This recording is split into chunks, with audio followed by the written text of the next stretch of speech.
Hello and welcome to IGI. I'm your host, Dr. Bob Beatty.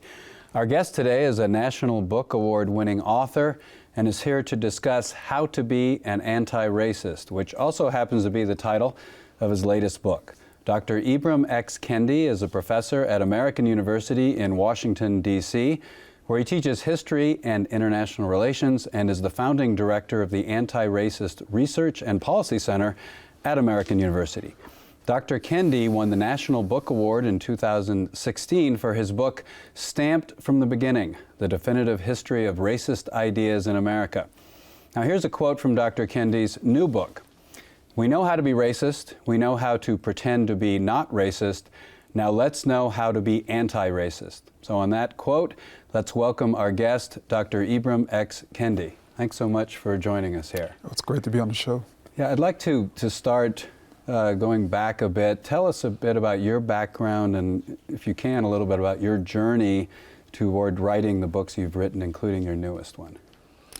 So I was born and raised in Jamaica, Queens, from parents who were in the civil rights and Black Power movements, who largely raised me into the church and largely also showed me that racism was a problem. I ultimately went and got my PhD in African American Studies, and my second book was a history of racist ideas in America. And I didn't just want to sort of chronicle the history of anti-Black racist ideas. I wanted to chronicle the types of ideas that were challenging those ideas. And I found that each of those people who were producing racist ideas were typically classifying their ideas and themselves as not racist.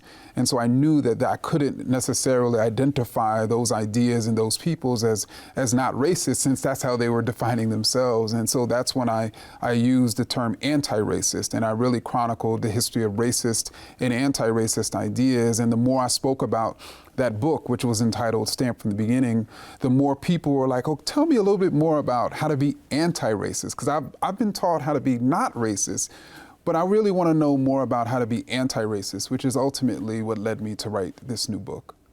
Now, what's interesting is that in your book, you do talk about personal stories, about growing up, and you actually say in the book that you look back and you see a different person than you are now, or you see things that you did that we wouldn't do now. So can you talk a little bit about that?